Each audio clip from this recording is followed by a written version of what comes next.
So it's a little bit sad now because you have to cancel your gig tonight.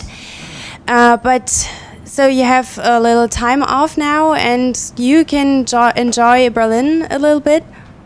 Yeah, I mean, we have to leave tonight. We're gonna go.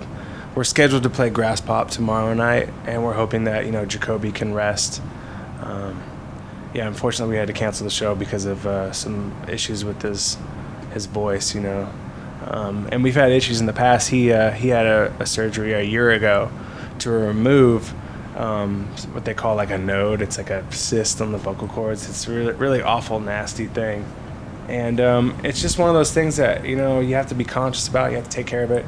I mean, he does his warm-ups, and he's completely sober now. So he doesn't smoke and he doesn't drink.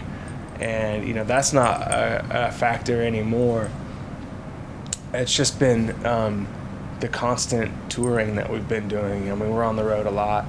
And when you play for an hour and a half and you're up there just giving, and your own physical self is your instrument, and you're giving everything that you've got, it's going to catch up with you, Like, I'm sick myself, and we've been on tour for a month already here in Europe.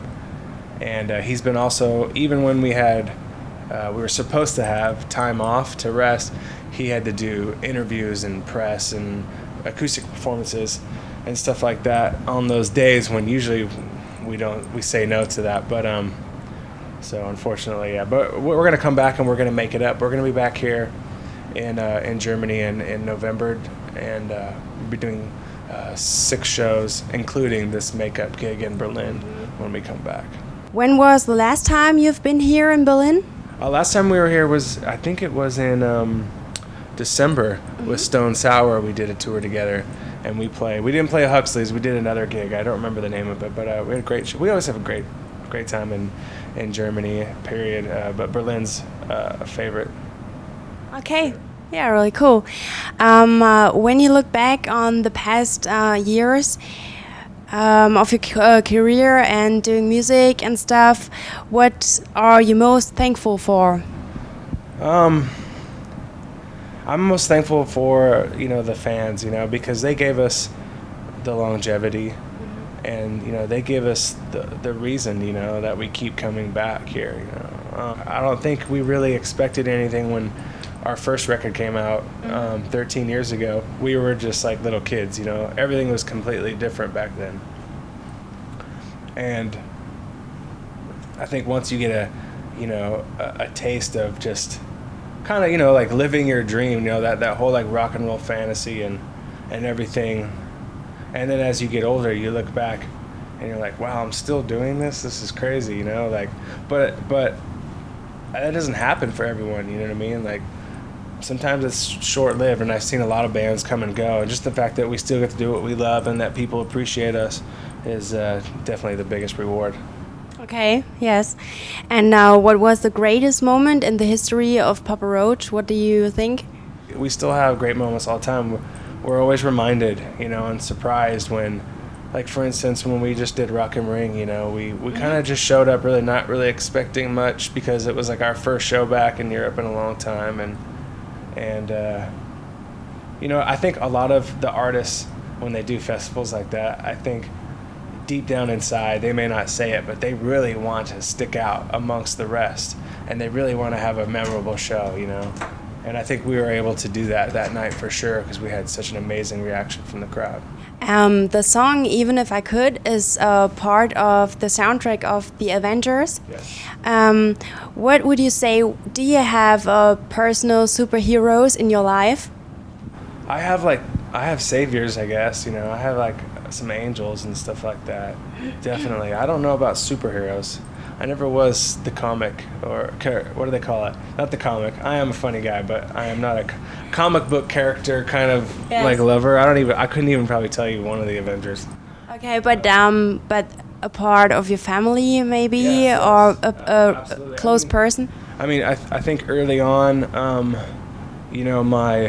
my mom and dad obviously played a major role without even me knowing it, because they were kind of involved in the entertainment business. My dad was a musician, and even though I wasn't around them very much, because they split apart when I was very, very young, everything that I was exposed to with that little bit of time that I was with them, it obviously got a hold of me somehow because, you know, I am a musician now. But I'd say for the past 10 years, my wife has definitely been the one I've learned a lot from her, and she makes me a better person. So That's really cute. Do you think songwriting is easier when you are in a bad mood?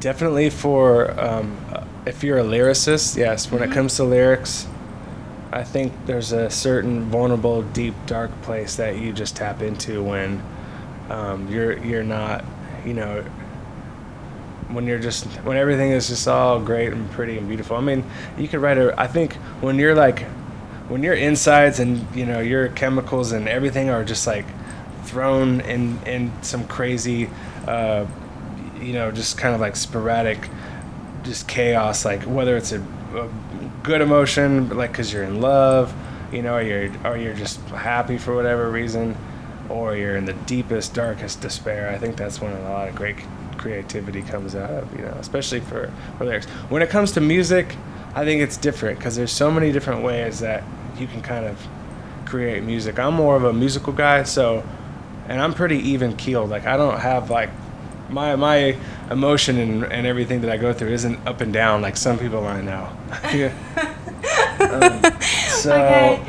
for me, I can kind of create music anytime just by, you know, just listening, just kind of experiencing things and listening, and you tap into different sounds, and you know, whether it's something I'm doing something electronically or I'm doing something with an acoustic guitar, you know, sometimes you just pick it up and you just stumble upon something, and then it just goes from there, you know.